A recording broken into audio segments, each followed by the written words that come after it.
obulyake speaker mulamba obya mabati ogatutte kiki ekyakukwaliriza ennyo okujja weesimbe ku kifo ky'obwa speaker parliament ya 12 era biki ebitannaba kukolebwa ba speaker babaddewo mu parliament ez'enjawulo? Nga bwe ngambye sigwe mulundi gusoose kwesimbawo n'olwekyo sivudde simeze nga katiko ekifo nakyesimbako dda ate nange ndi omu ku bakulembeze aba parliament kubanga tulina obukiiko oba committees 30 kati nze deputy chair wa science technology and innovation ni member wa appointments committee kubanga ffe tusunsula aba ministers bonna n'aba judges bonna bayita mikono gyaffe ate nze nsinga n'okulaba ku bipapula byabwe kubanga ndi academia kati simeze nga katiko togudde bugwi kubanga omuyibo bwanga tofugangako toberangako na LC1 chairperson kati ne mu parliament tebakumanyi nze omukyala amanyiddwa kubanga mnalina twakamala okulonda 2021 2021 nze nasooka okugenda ku list ya president nga noze kubawo akakiiko kaki ka appointments committee kebasookera ddala okulonda kubanga president abagenda kuleeta amannya g'okusunsula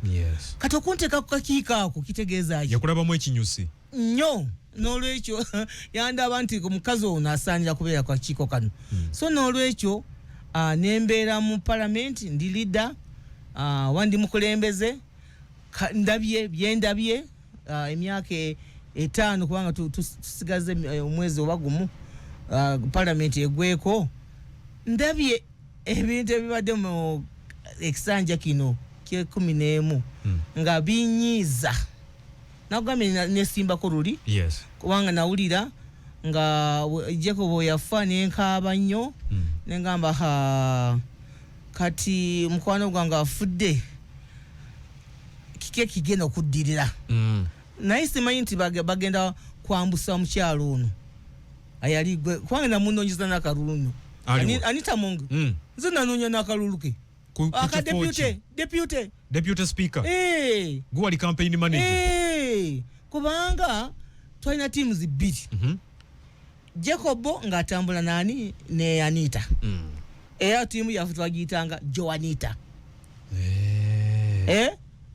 kati Honorable Tayebwa Thomas ng'ali ne Kadaga kati nga byonna nga twayawukana bulungi bali nga bali kujja mu parliament bonna bakkirizibwa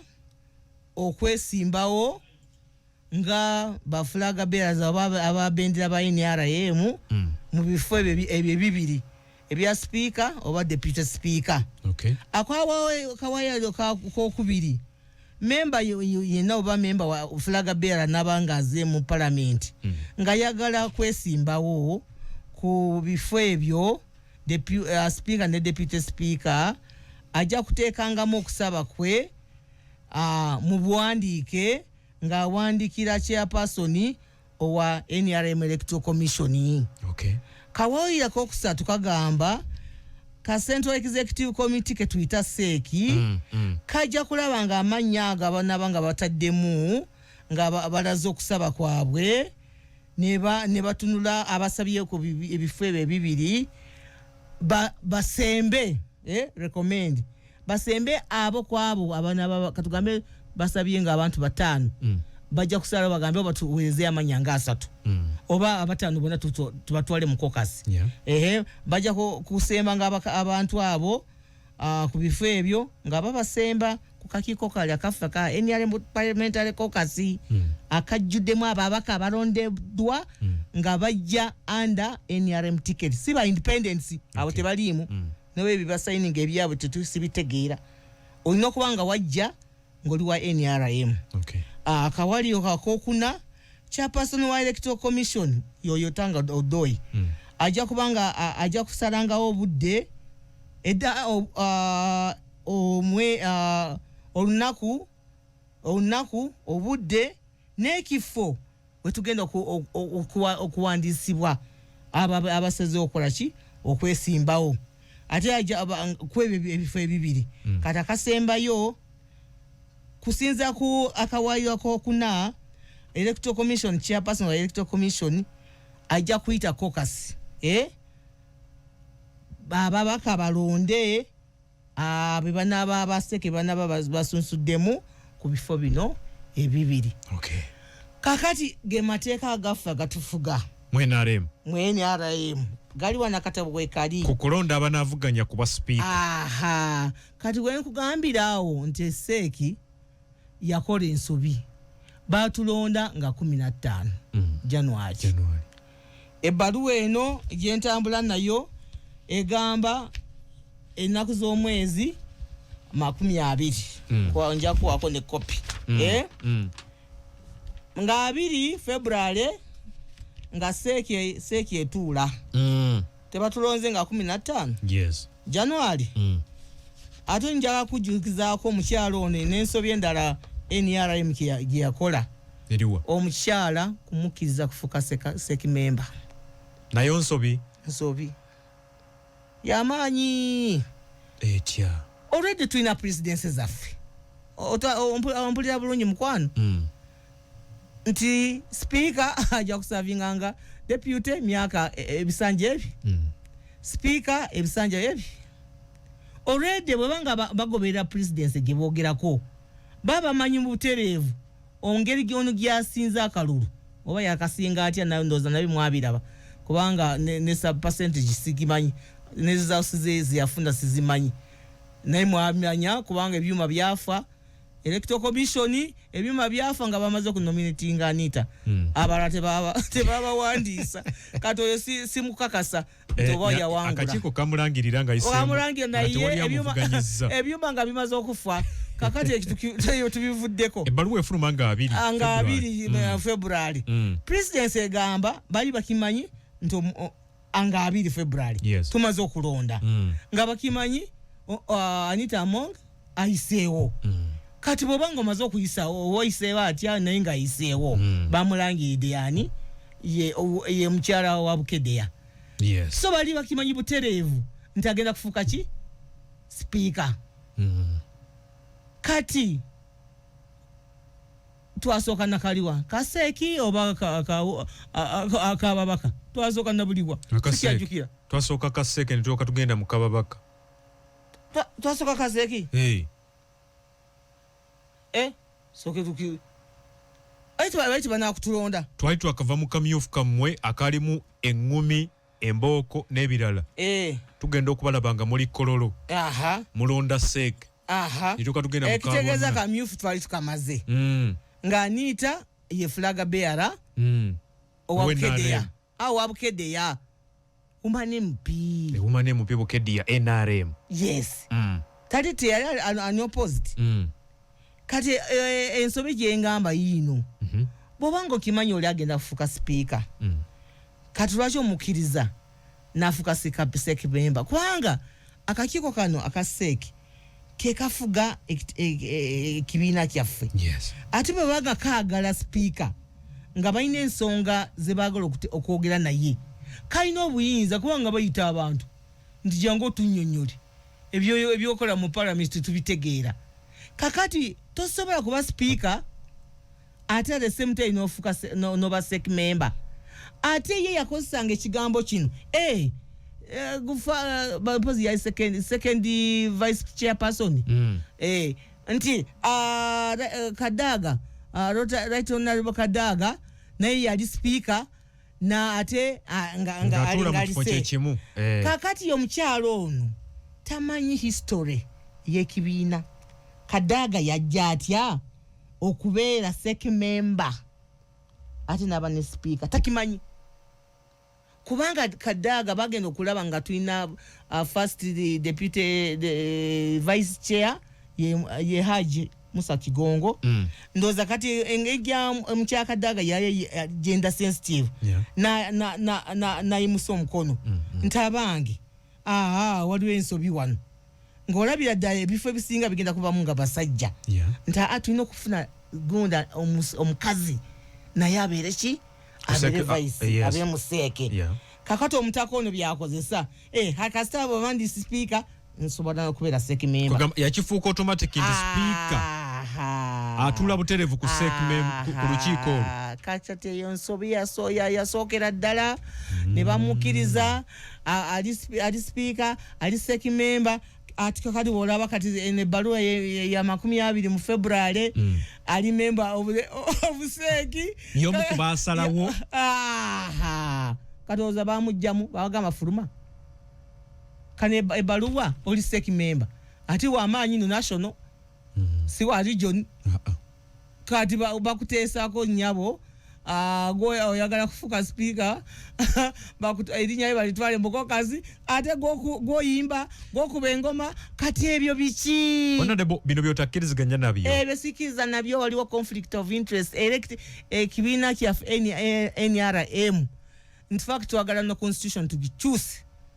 tuine bingi betulina okukyusaamu ne rules of procedure tuzikyuse kubanga kibina kyaffe kifuse kya katale ekyali mu kololo wakiwulira sebo kyali ki banange sente bananga abantu balya sente aba candidates bagaba sente buli delegate mtwala 3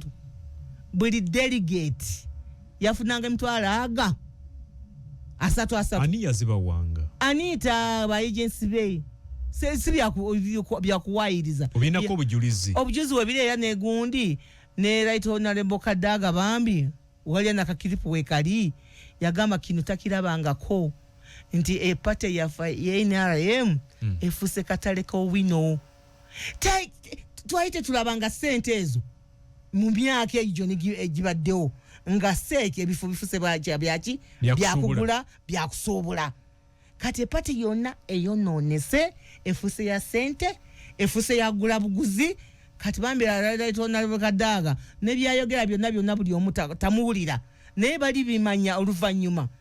nga tulaba engeri gye tutambulamu ng'ekibiina kubanga ekibiina bwe tunaagenderaawo nga kifuse kya katale kifuse kya wino alina sente yasinga kati ekibiina kigenda kufa bino byogera sente obwagazi bw'ekibiina tebuliiwo abimanyiko ebyali kololo ani sente bw'ekibiina abimanyi bulungi chairperson Yoweri Kaguta Museveni alina kyatamanyi mu ggwanga muno alina byatamanyi ebifa mu kibiina alina byatamanyi kati simanyi kyaliko byafumba muzeeyi simanyi byafumba yamanyi byafumba naye abimanyi nga tuddayo ku kibuuzo kyaffe kiri ebimu ku biruubirirwa byo byagala okutuukiriza ebiremye ba sipiika babaddewo kakati nga mbadde memba wa parliament ne 11 ebikolobero bingi ebibaddemu byendabye byenjagala okutereeza ebikobero ekisingira ddala obulyake corruption muzungu kyayita corruption teri parliament ebaddemu obulyake nga parliament eno nange nali wakubadde nanyanyi kyali Makerere nga nsomesa okozi nga nkugambye nesimbako 2016 naye ebintu ebyo ebyobulyake nga tobiwulira mu biseera bya Right Honorable Sekandi Right Honorable Kadaga ng'ebintu ebyo tobiwulira naye munange 11th parliament wabiwulira byaba commissioners engeri gye beewa sente emiliyoni 4 omulala n'afuna 5 abantu ne batuuka n'okwekalakaasa enguudo ne baziggala tojjukira nga baziggala awo ku parliament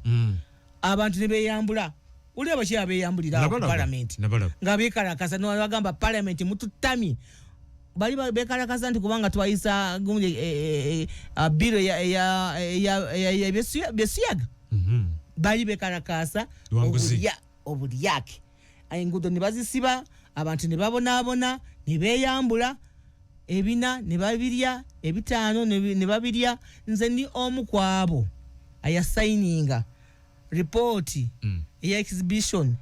oba censoring kuba censoringako aba commissioners ku report eyo banange nandi bade sibera wano mu studio kubanga mani bade mugamba Florence nawo totumanyira lwaki wagana okusayininga gwomu kwabo naye abantu basayininga 186 nange signature yange mweri okulaga nti sagali adala bulyake kati obulyako obwo mwakiwulira era speaker ne bamuteekawo evumbo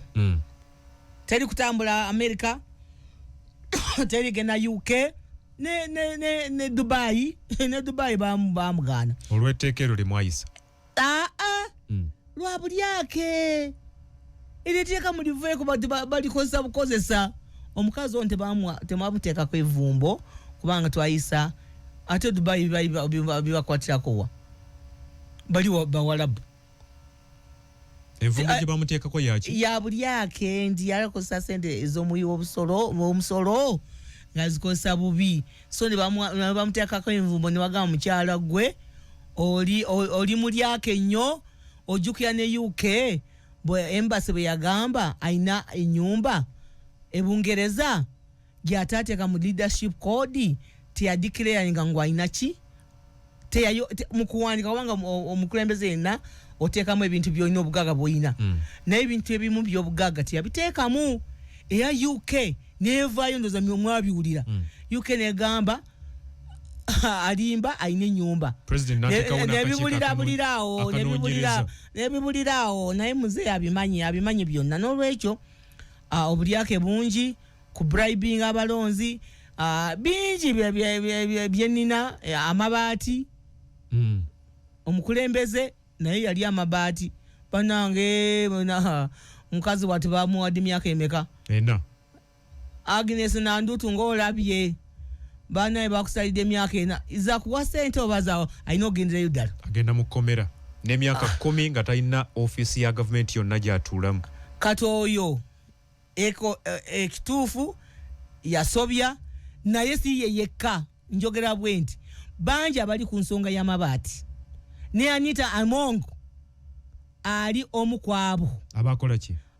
abatwala amabaati okinako bukakafu obukafu bwe buli teyagaza akakushwe teyazza gali gennyini yagula mapya n'aggaza mu sitoowa naye akimanyi nti amabaati yakola ki yalaga tutte n'agazza ye bano ekituutu byakirawo ebyakituutu si yabagabira bamusonyiwa kati Nandutu naye bamusonyiwe so n'olwekyo obulyake sipiika omulamba obbya amabaati ogatutte ogakomezaawo kakati nga Florence nga lwakivaayo ngamba nedda ssebo chairperson wa NRM totuleetera nze nvuddeyo abantu abalinako obulyake tebadda mu ntebe tebadda mu ntebe kati Florence atayinaako ovumbo abawaga muyina envumbo zonna za Florence muzireete nga bukyali nga bwe balanga mu makanisa ayina yenna agaana gundi okufumbirugwana mulete ensonga za Florence muzireete Dokita waliwo ensonga ezze erabika ennyo ng'eyogerwako nti ku Parliament waliwo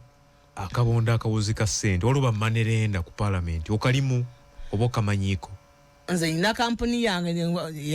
ne mutabani wange eyo yeri registered fule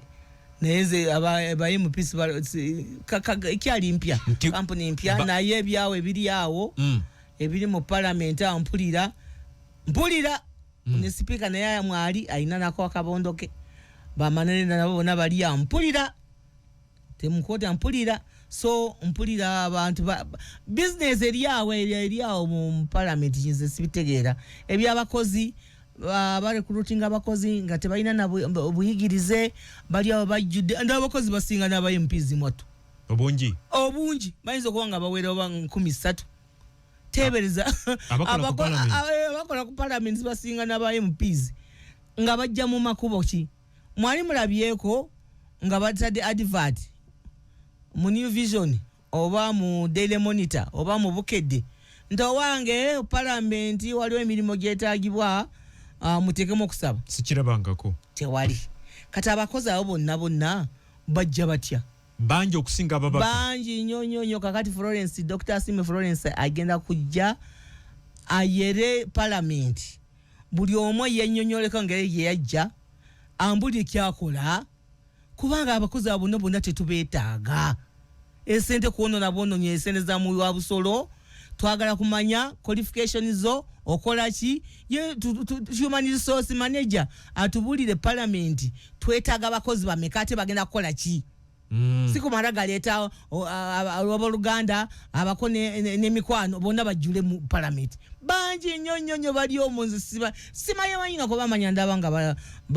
batambula bafuluma kola ki kati Florence njagala tulongose ebintu ebyo ekirala ensonga enkulu gensobola kwerabira esente zaffe eza parliamentary commission bazikozeseza bubi ate nga akulira esente ezo newankubadde waliwo clerk to parliament musajja bwati simunenya kubanga speaker bwagamba nti esente ezo tezijja genda tezijja gendayo nobu okolya nga oli clerk to parliament kubanga kusinga amaanyi onawo oyinza omulimu guyinza okufa nga akutabukidde so kakati esente zino z'obukomiti mumanyi nti parliament erimu emirimu esatu newankubadde ebeena ngaba MPs bwe tubeera parliament erina okubaga sente ez'eggwanga neweereza ebitongole parliament erina okulaba nti bw'oba omaze okuweereza sente ezo olina okuzigoberera ate gye ziraze ate ozigoberera otya oyita mu bukomiti tulina bukomiti 30 twabeeranga n'obukomiti 29 naye kati twagattako akamataka land committee kati obukomiti obwo bwe bulina okukola emulimo ogenda kulondoola esente ezo zwabawa zakola emirimu ye bimwakola bisaanidde oba bivaamu sente zitwabawa kati kizibe kibaddewo ekinjagala okulongoosa komiti zibadde tezikola esente baziteeka mu kibbo speaker yasalawo kakomiti kano bakawe kano katambule kagendeke ebweru kakole benchmark akototokawa kano kagendeka yasalawo kati sente zonna eza oba almost quarters biko tubadde mu kulonda tewabadde ebintu by'amaanyi juzi nasaba nange akakomiti kange katukomyewo nga tumaliriza akakomiti kange science technology and innovation nkagamba nensaba speaker mpaku sente ngende ndabe industrial hubs akakomiti abamemyazi bagende balabe technology ali atya abayizi baffe bali batya nibangamba tewali sente nineebuuza fu abatabadde mu parliament tubadde mu kalulu esente zaliziwa esente zonna baziyodde esente zonna baziridde kati Florence njagala kukoma nzije mbere speaker ndabe nti esente ezitunaba nga tujje mu Ministry of Finance buli kakiiko ka parliament tukabwe sente zaako ring fenced teri azikwatako chairperson tukwade milioni 3 okutambula mu Uganda n'okutambula ebweru kati gomanya engeri gyogenda kola ki kudukanya kakiikoko webali nnyo webalire ddala mpuliriza tuli ku radio 4 radio 7 ne radio 8 katumulemu katono nnyo tujja n'ensonga endala twagala tumanye omukulu Dr. Florence Asiimwe Akik ayagala ekifo ky'obwa speaker wa parliament eya Uganda kikkakatako kubanga amateeka ogakuba budinda twagala tumanye Florence Akik munnamateeka oba nedda n'ekirala kyenzudde ku bbaluwa eno gyompadde eya Seeke ndaba ng'eriko n'omukono gwa national chairman kati awe nebuliza nti tolaba mukama omukamwa kwebyo byasalwawo mu Seeke tekiyinza kuleetera obuzibu mu kibiina n'ebirala olutalo nga lweyongedde okukula ku kifo kino ogenda kumalako omutya okulaba nga mukkaanya era kana akalulu kajja kunyuma kubanga bakaddezo kujjako nze nze katabaddeyo abagalo abegwanyiza obwa speaker bonna babaddeyo kujjako onalemu wanyoto oba yabuliddewa kubaga saamulabi oba ali mufumbiro simaye byaliko yamuweeza kamesi negamba wange gwe kiki obuliddewa nze zatabaddeyo kubanga nadduseeyo kati ate maawo naye gyali naye bamuleese owulidde nga bambi mpika musajja watyo nga bwe bamwogeredde mafuukuule talina kugenda mu kisenge naye naddamu bulungi refugee mpozi ani omusuuki wakinze ndi mugenyi naye goli musuuki kubanga bonna mu buli ngeri tewali ali historical mu kibiina tewali ono mawo just ayina nkolagana yagambye yali mugenyi bamuyisa ate nebbalwa n'agiraga kati omwana wa wakate alengeza abagenyi ba taata we n'amudda bulungi kati kyayogedde ekyo kyansanyusiza Anita kyayogedde kanye ngamba gwa yava mu FDC ate n'amateeka gavu mu Igalino constitution kuba member w'ekitebe kyaffe olina okuba nga olina 10 years in fact betulina okulongoza mu party yaffe biki era nze singa bampa omukisa bane obwongo bwange buno bweseera bwolaba buno ebyokulongoza mu party bingi kubanga bw'oba nga oyagala kufuuka memba ng'ova mu kibiina ekirala first olina okuteekamu okusaba ng'owandikira ani era secretary general kubanga ye chief era owandikira chairperson zimanyi procedure secretary general oba chairperson w'ekitebe nti owange eri nobyeyo nzizeeno mbasaba munzikirize mumpe obutuuze ebbaluwa enjagala bagindage jeri yagiwandiika kyobola njagala ekibiina kyange kitereeza kubanga tuvudde ku mulamwa kakati bw'owandika ebbaluwa yo ng'oyagala tukuwa obutuuze seki kaka akatebe akamaanyi nfakiti kalina okujulamu ba historicals boka historicals seki tetwagala mukumanya banda abajabuziba abatambula butambuzi mu korido twagala historicals kubanga be bamanyi NRM yatandika etya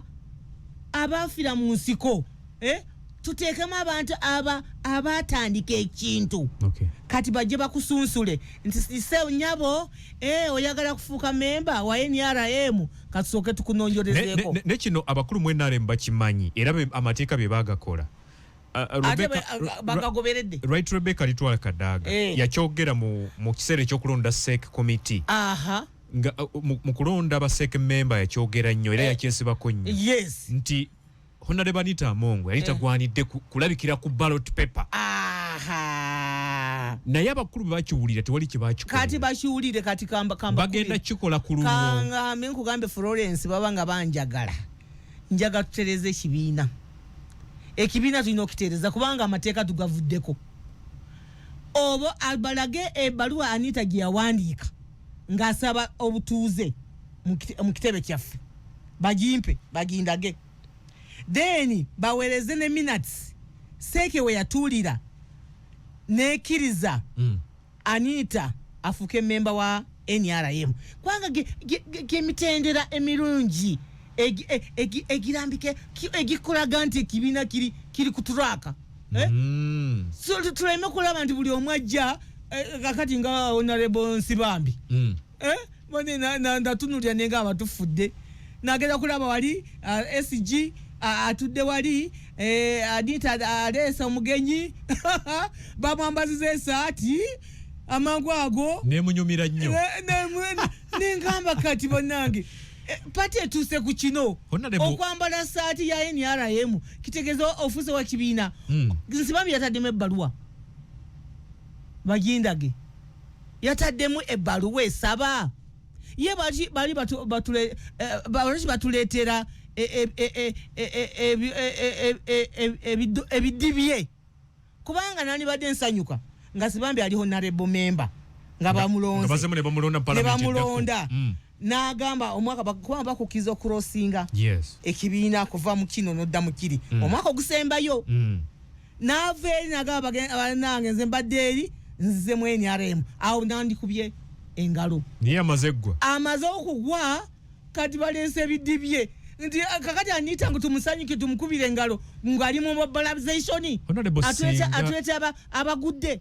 nga tukube engalo banenge kibiina NRM tulina okwetereeza mbabulire tulina okwetereeza nze mumpite oba mu workshop oba wa tusome constitution yaffe tugitegeere tusome rules of procedure tukyuse betukyusa otherwise tugenda kufuna abantu abajja mu kibiina banoonya byabwe tebana mutima gwa NRM singa bakuwa ebbaluwa ziri z'osabye eziraga butya Honorable Anita Amongo bwe yayingira NRM awo kale onaava mu lwokano lwa speaker bagwe bazireete lindako leekano olulala nakusomedde ddala procedure omaze okufuuka memba bw'ofuuka memba olina kugoberera amateeka ye tagagoberera Seeki ayina ebizibu ate ye Anita ayina ebizibu ayina bizibu ye abayitako buyisi bamulaba bulabe ng'atambula Seeki anti kati ne mu Seeke mwali era ebbaluwa eno gyondaze anti Seeki kyengambira Seeki yaliwo yakola ensobi we twatandikidde eyo twavuddeyo ne ebbaluwa eno eriko n'omukono gwa national chairperson ezo electronic signature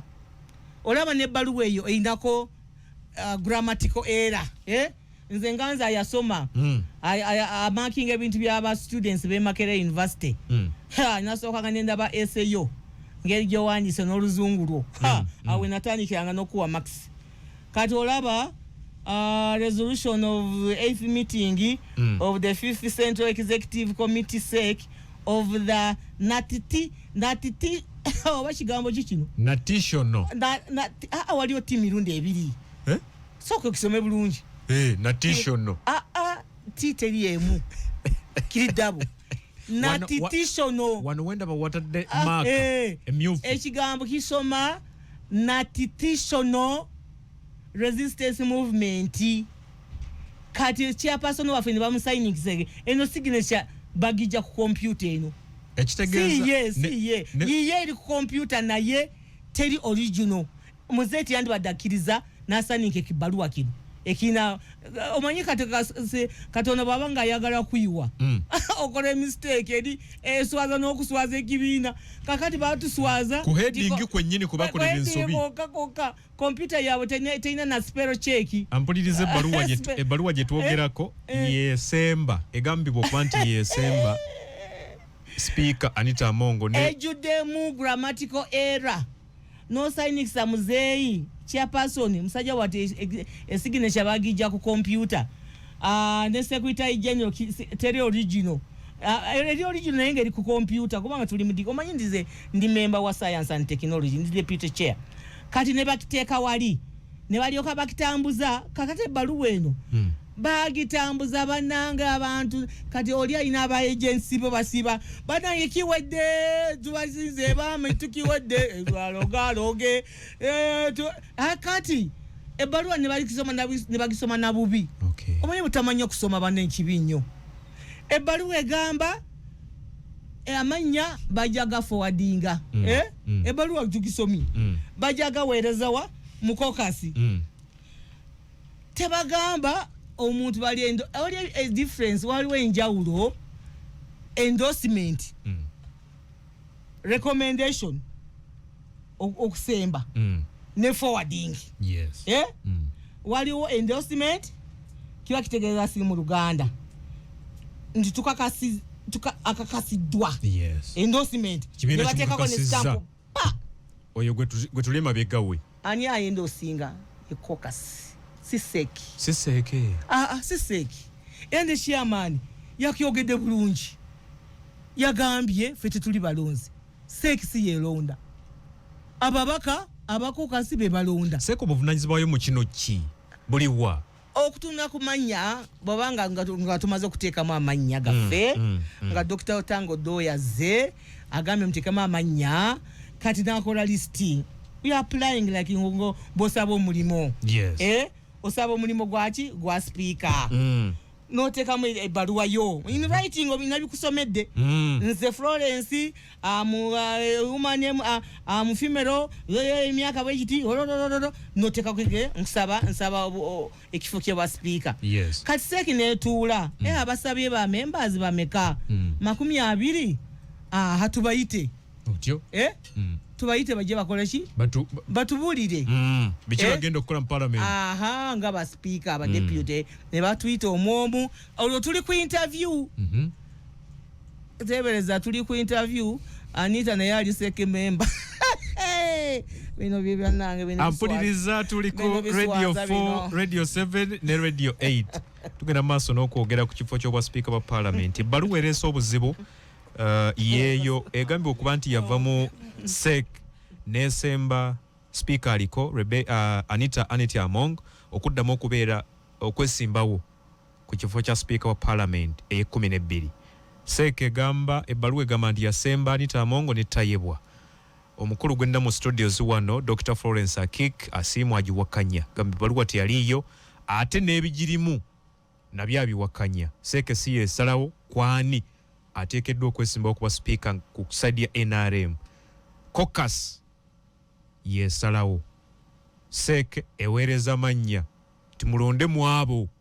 tulabye nga bayina embavu n'obusobozi okukulembera parliament. Kati gwe mulondamu yenna ajja kuba atuukiridde. Bwe kityo bwe kitambula. Sebo bajja tukweza amanyi bayinza kubanga tugenda kusaba nga abiri ne bagamba nga bwe bakola interview n'ogamba tu ekifo tulina bifo bibiri deputy ne speaker ne bakola short list ya bwa speaker ejja kuba yokka katugambe abasabye bali 10 then ne bakola short list kubanga batusabye bajja kubanga basabye ebifo byanjawulo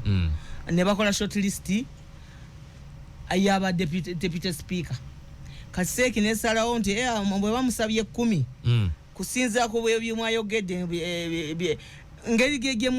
gemuzeemu ebibuuzo byaffe ng'abaseeki kati oba yanita bajja mugamba ogira ofuluma kubanga yaseeki memba noza ajja kufuluma simanyi kakati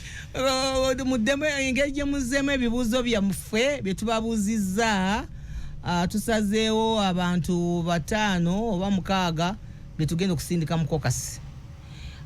ku kifo kya deputy speaker tusazeewo katuteekeye abantu 5 aba caucus bakole ki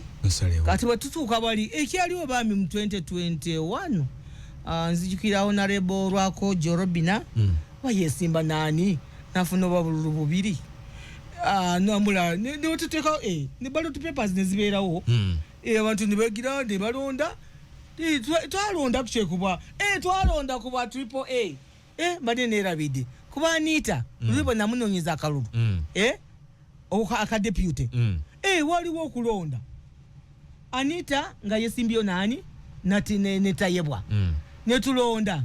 Anita nasingisa hona tayebwa bululu 18 mbijukira 18 kakati tayebwa na yekakararaka ne yekarakaza nagaba sagala nze ngeze ati bonna bali batadde busende bali batadde busende nga baloze bana ekibera bwa speaker baziteeka wa bazisa balonzi college okulonda kwa college era kati baziterese zagulirira balonzi yakata balo baye mupina balinga abalonzi abo mu kyalo bangamba bapowe 5,500 zino batandika ku miliyoni anti bolo abanye college okulonda kwa college kubinyo kubanga buli vote accounting ekitegeeza buli voter olina okumutuuka kono ali ku chupa mu ward bamujjayo ekitegeeza eggwanga liri laikira okufuna speaker atatuukiridde olw'okuba abalonzi babagulirira ssente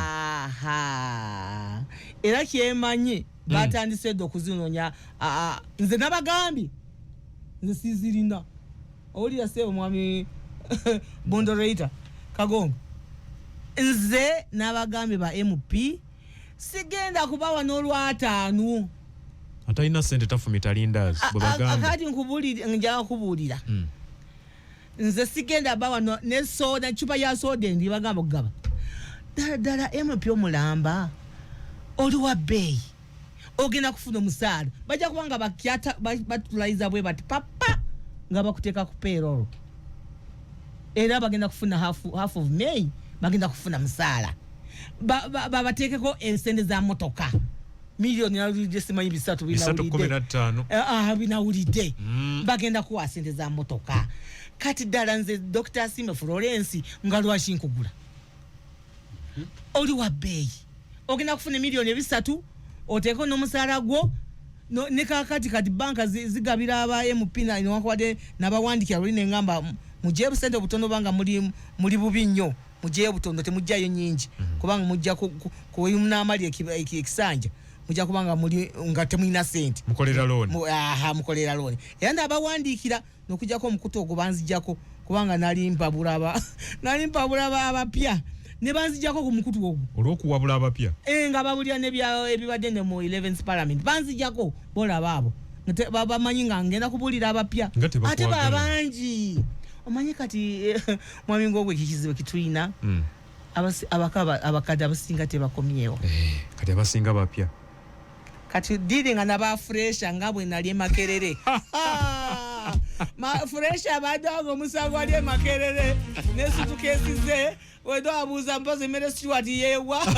Lumumba yendagawa yenali yazunga buzunzi kati bana abapya bazunga buzunzi kati tokendaga mu Serena Kigo wali tuseye mu Serena Kigo go atukayo neteza kolabo omubaka avambyalo kawapa kabera maido oba wa bakutute Serena Kigo hayaya Serenity eyo munyonyo ogaba nangi bino gasibira banga ne bakute ababaka bapya kyogamba balina amaalo kakati go mubaka bwanga toina amaalo bakugula batya ne milioni emu akalulu ne bakagula milioni emu ngongenda kufuna bilioni 3 ogenda kufuna musala kati kisinza ku allowances kisinza jova bobanga ova wala ofuna allowance singako kakato ogambe Florence nkugule njagala kwogera nawe nkubulire ebibadde mu parliament ye 11 kije kyengenda okukolera nga speaker kati onkwate basa nkwewe balenyo kujja ka transport kako ebyo neba nanga babaka simanyi kitugenda simanyi kituliko eranze banange ensinu simanyi jetulaga kubanga babaka bana banga bali bwe batyo kati ensi tugisse ekyo bora muzeyi chairperson yagambi ababaka mulekerawo okulebeta tiyakyogedde mulekerawo kusabiriza nokera muzeyi tuli bubinyo banange twagaleko sente bananga tulekerawo kusabiriza ani yaleeta okusabiriza mbabaka simanyi kati abalonzi basabirize ababaka basabirize kati eggwanga liweddewo katujja ekimu ku byadde birowoozebwa okubeera enkyankwanzi kwe kubaganya ebirowoozo ku kifo kino ekyobwa speaker wa parliament naye kyamaliriziddwa nga omukulu agambye nti si kya biseera bino kijja kufunibwa obudde bwakyo kyekyakuleetedde okudduka ekyankwanzi Kyankwanze nadduseeyo nga banyimye okusula nze nasooseeyo saa mwena nabadde ntuuse wali nga ennaku z'omwezi 7 kubanga bya corona bimala nga 6 ne bankebera covid buli kimu kyonna ne bakimpa nengamba kati kangene nga bukyali saa mwenda nabadde ntuuse ne bangamba waliwo omukazi gwe bayita Aisha